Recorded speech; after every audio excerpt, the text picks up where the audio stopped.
সময়ে মানুষ অজানাকে জানার জন্য প্রয়োজন হয়েছে চিন্তার সাথীতে চায় না। পৃথিবীতে দর্শন, রাষ্ট্র দর্শন, বিজ্ঞান, সাহিত্য ও সমাজনীতি ইত্যাদি নিয়ে বিশ্ব মনীষীদের চিন্তা, নিজের মত ও অন্যের মতের সাথে বিতর্ক সবকিছু মিলিয়ে চিন্তার রাষ্ট্র এখন এক ব্যক্তি, বর্তমানেও সেই দশা বিরাজমান। এক ব্যক্তির একদলীয় শাসন নিরাপদ করতেই দেশের জনপ্রিয় নেত্রী ও 3 বারের প্রধানমন্ত্রী দেশনেত্রী বেগম খালেদা জিয়াকে কারাগারে আটকানো হয়েছে। কোনো কারণ ছাড়াই হাজার হাজার মিথ্যা মামলায় বিএনপির লক্ষ লক্ষ নেতাকর্মীকে জড়ানো হয়েছে, হাজার হাজার নেতাকর্মীকে গ্রেপ্তার করা হয়েছে। গায়েবী মামলায় এমন মানুষদের জড়ানো হয়েছে যা শুধু অদ্ভুতই নয়, নিষ্ঠুর তামাশাও বটে। কবরে শায়িত লাশ, পক্ষাঘাতগ্রস্ত রোগী, হজব্রত পালনরত ব্যক্তি, বহুদিন ধরে বিদেশে অবস্থানরত প্রবাসী ছাড়াও সাম্প্রতিক সময় এটা আরো বেশি অমানবিক, আরো বেশি নজিরবিহীন বিভিন্ন মামলায় আসামি করা হয়েছে শারীরিক প্রতিবন্ধী তারা মিয়া, টাঙ্গাইলের ঘাটাইলে শামসুল হক, যিনি মস্তিষ্কে রক্তক্ষরণের কারণে অচল এবং কানেও শোনেন না, ব্রাহ্মণবাড়িয়ার বর্গাচাষী মিলন মিয়া, ঢাকার আতর বিক্রেতা হাতকাটা ইউসুফ সহ এ ধরনের অসংখ্য হতদরিদ্র ও শারীরিকভাবে অক্ষম ব্যক্তিদের। এরা নাকি রাষ্ট্রের চোখে অপরাধী। যে রাষ্ট্র এত বিবেকহীন, মনুষ্যত্বহীন ও নিষ্ঠুর রক্তপিপাসু, কেবলমাত্র সেই রাষ্ট্রেই উল্লেখিত ব্যক্তিদের অপরাধী বানানো হয়। সুতরাং সেই রাষ্ট্র পরিচালক অর্থাৎ অবৈধ সরকারের পতনে ঐক্যবদ্ধ হয়ে কাজ করা ন্যায়সঙ্গত, জাস্টিফাই। সাংবাদিকবৃন্দ, জনগণকে নির্বাচন অনুষ্ঠান নিশ্চিত করার জন্যই গায়েবী মামলায় বিএনপির লাখ লাখ নেতাকর্মীদেরকে জড়িয়ে উল্লেখিত হতদরিদ্র, দুর্দশাগ্রস্ত সাধারণ মানুষদেরকেও মামলা দিতে দ্বিধা করেনি এই সরকার। এদের কারো কারো নামে 10 থেকে 12টি মামলা, যেমন হাতকাটা ইউসুফের কথা বললাম, যেমন তারা মিয়ার কথা বললাম। আপনারা দেখেছেন একটা লাঠি নিয়ে কিভাবে ধুকতে ধুকতে লোকটি হাইকোর্টের দিকে, হাইকোর্টের চত্বরে প্রেমিসিসে সে এগিয়ে গিয়েছিল। সেই ছবিটি গণমাধ্যমে প্রকাশিত হয়েছে, যেটি আপনারা দেখেছেন। ক্ষমতাসীনরা ভোগ লালসায় অস্থির হয়ে ক্ষমতা আঁকড়ে রাখতে গিয়ে তাল বেতাল হয়ে অমানবিকতার পথ অবলম্বন করেছে। এরা মানবিক বিবেচনাগুলো পদদলিত করেছে, সেই জন্য ক্ষমতা আধিপত্যের রঙিন সম্প্রসারণে মেতে উঠেছে। গতকাল গণভবনে নির্বাচন পরবর্তী 29শে ডিসেম্বর রাতের ভোটের প্রধানমন্ত্রীর চা চক্রে শেখ হাসিনার সদা হাস্য চেহারা ও সরকারের আনুকূল্য পাওয়া উৎফুল্ল উচ্ছিষ্ট রাজনীতিবিদদের চেহারা দেখে মনে হয়েছিল তারা আনন্দে মাতোয়ারা। ভোট ডাকাতির পর অনুশোচনাহীন সরকারের চা চক্রের এই আনন্দ আয়োজন দেখে একটি বিখ্যাত উক্তি মনে পড়ল। সেটি হলো, এটি মহাত্মা গান্ধীর একটি উক্তি। তিনি 7টি সামাজিক পাপ নির্ধারণ করেছিলেন।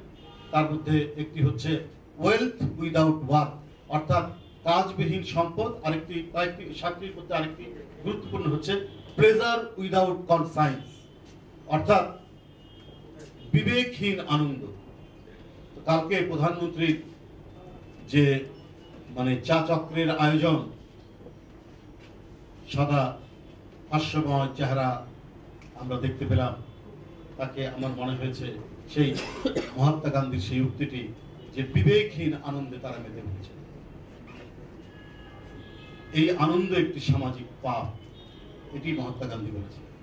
গোটা জাতির সাথে নির্লজ্জ মহাতামাশার নির্বাচনের পর উল্লসিত সরকারের চা চক্রের আয়োজন বিবেকহীন আনন্দেরই সমতুল্য। জনগণের সাথে উল্লাসের চা চক্রে দেশের গণতন্ত্র মনা, গণতান্ত্রিক আন্দোলনে অংশগ্রহণরত কোন রাজনৈতিক দলই অংশগ্রহণ করেনি। যারা জনগণের ভোট লুট করেছে তাদের সাথে গণতন্ত্র প্রেমী কোন ব্যক্তি, দল, গোষ্ঠী কেউই সেই লুটের আনন্দের পাপে অংশগ্রহণ করেনি। এটাই জনগণের বিজয়।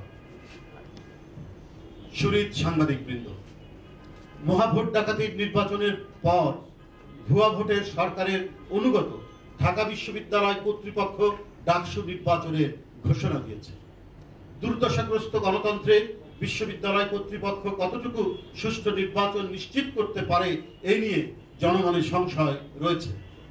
যেখানে বিশ্ববিদ্যালয়ের স্ট্যান্ডার্ড বিচার করা হচ্ছে জ্ঞানান্বেষণ বা সৃজনশীলতার শ্রেষ্ঠত্ব অর্জনে নয়, বরং চা সমুচা ও আলুর চপের মূল্যে। আমি কথাটা কেন বললাম নিশ্চয়ই আপনারা বুঝতে পারছেন। আপনারা একটি ভাইরাল আপনারা দেখেছেন, একটি ভিডিও ভাইরাল আপনারা পেয়েছেন। পৃথিবীর দেশে দেশে বিশ্ববিদ্যালয়ের সার্বজনীন সংজ্ঞায় যেটি বলা হয়েছে সেটি হচ্ছে ফ্রিডম অফ লার্নিং এবং ফ্রিডম অফ স্পিচ, শেখার স্বাধীনতা এবং গবেষণার স্বাধীনতা। এই প্রত্যয় হচ্ছে বিধৃত বিশ্ববিদ্যালয়ের সংজ্ঞা। এর মূল লক্ষ্য হচ্ছে টু কমিউনিকেট দি ট্রুথ, সত্যের সন্ধান করা। যে বিশ্ববিদ্যালয় হচ্ছে এখানে গবেষণার স্বাধীনতা থাকবে, শিক্ষার স্বাধীনতা থাকবে, এখানে বিতর্কের স্বাধীনতা থাকবে, আর এগুলোর মধ্যে দিয়ে তারা সত্যের সন্ধানে ব্যাপৃত হবে। এটাই হচ্ছে বিশ্ববিদ্যালয়ের মূল সংজ্ঞা। আর এগুলোর মধ্যে দিয়েই তৈরি হবে বিশ্ববিদ্যালয়ের মূল একাডেমিক টোন। কিন্তু বাংলাদেশে বর্তমান শিক্ষাপ্রতিদেরকে এই শিক্ষার স্বর থেকে দূরে ফেলে দেওয়া হচ্ছে। শেখার স্বাধীনতা, গবেষণার স্বাধীনতার মাধ্যমে সত্যের সন্ধান কখনোই নিশ্চিত হবে না যদি সেখানে সহাবস্থান ও পরমত সহিষ্ণুতার স্থান না থাকে, মুক্ত কণ্ঠে বিতর্কের স্বাধীনতা না থাকে। ক্যাম্পাসগুলো একদলীয় দুঃশাসনের প্রবল প্রতাপের অংশীদার বলেই এখন শিক্ষার উৎকর্ষতার চেয়ে চা সিঙ্গারা চপের উৎকর্ষতার বাণী শুনতে পাওয়া যায়। সুতরাং ডাকসু নির্বাচন সব ছাত্র সংগঠনগুলোর সহাবস্থান নিশ্চিত না হলে ডাকসু নির্বাচন হবে মহাভোট ডাকাতির নির্বাচনের ধারাবাহিকতার আরেকটি বড় সংযোজন। বন্ধুরা, একটি বিষয় আপনাদের আমি ভিন্ন কারণেই নিয়ে আসছি। একটি শোক সংবাদ যেটির ব্যাপারে শোক দিয়েছেন আমাদের দলের কামাল আলমগীর। তিনি হলেন আমাদের বিএনপির ব্রাহ্মণবাড়িয়া জেলার সিনিয়র সহসভাপতি এবং বিএনপির অর্থনৈতিক বিষয়ক সম্পাদক ইঞ্জিনিয়ার। তিনি হলেন আমাদের বিএনপির ব্রাহ্মণবাড়িয়া জেলার সিনিয়র সহসভাপতি এবং বিএনপির অর্থনৈতিক বিষয়ক সম্পাদক ইঞ্জিনিয়ার খালেদ মাহবুব শ্যামলের মাতা শামসুন নাহার বেগম। তিনি 30শে জানুয়ারি রাত 12:30টায় রাজধানীর তেজগাঁওতে ইম্পালস হাসপাতালে চিকিৎসাধীন অবস্থায় ইন্তেকাল করেছেন। এটার জন্য শোক দুঃখ প্রকাশ করেছেন মহাসচিব। আজকেও আমি মূল বিষয়টা হচ্ছে আপনারা জানেন যে ভোটের দিন অধিকারীরা আক্রমণ করে আগুন লাগিয়ে দেয় এবং এই আগুন লাগানোর কারণে একটা প্রচন্ড মানসিক আঘাত পান এই বয়স্কা মহিলা এবং তার সাথেও দুষ্কৃতিকারীরা ভয়ঙ্কর দুর্ব্যবহার করে। এই মানসিক আঘাত তিনি সহ্য করতে না পারে তিনি গত 30শে জানুয়ারি মারা গেছেন। আমি এই যে মৃত্যু, এই মৃত্যুর জন্য কিন্তু এই সরকার দায়ী। আমি শুধু এই কথাটুকু বলার জন্য আপনাদেরকে আবারও উল্লেখ করলাম, কারণ এই যে দুর্পীড়িত প্রতিহিংসা এবং সহিংসতার যে প্রতাপ, যে প্রবল প্রতাপ আমরা সারা দেশব্যাপী দেখলাম, সেখানে একজন ধানের শীষের প্রার্থীর বয়স্কা মাতাও রেহাই পাননি। তাকেও পৃথিবী থেকে চলে যেতে হয়েছে এই দুষ্কৃতিকারীদের তাণ্ডবে, এই দুষ্কৃতিকারীদের সহিংস কর্মকাণ্ডে। আমি এর নিন্দা জানাচ্ছি এবং আমি আবারও ভদ্র মহিলার আত্মার মাগফিরাত কামনা করছি। আপনাদের সকলকে ধন্যবাদ। তিনি হলেন আমাদের বিএনপির ব্রাহ্মণবাড়িয়া জেলার সিনিয়র সহসভাপতি এবং বিএনপির অর্থনৈতিক বিষয়ক সম্পাদক ইঞ্জিনিয়ার খালেদ মাহবুব শ্যামলের মাতা শামসুন নাহার বেগম। তিনি 30শে জানুয়ারি রাত 12:30টায় রাজধানীর তেজগাঁওতে ইম্পালস হাসপাতালে চিকিৎসাধীন অবস্থায় ইন্তেকাল করেছেন। এটার জন্য শোক দুঃখ প্রকাশ করেছেন মহাসচিব। আজকেও আমি মূল বিষয়টা হচ্ছে আপনারা জানেন যে ভোটের দিন অধিকারীরা আক্রমণ করে আগুন লাগিয়ে দেয় এবং এই আগুন লাগানোর কারণে একটা প্রচন্ড মানসিক আঘাত পান এই বয়স্কা মহিলা এবং তার সাথেও দুষ্কৃতিকারীরা ভয়ঙ্কর দুর্ব্যবহার করে। এই মানসিক আঘাত তিনি সহ্য করতে না পারে তিনি গত 30শে জানুয়ারি মারা গেছেন। আমি এই যে মৃত্যু, এই মৃত্যুর জন্য কিন্তু এই সরকার দায়ী।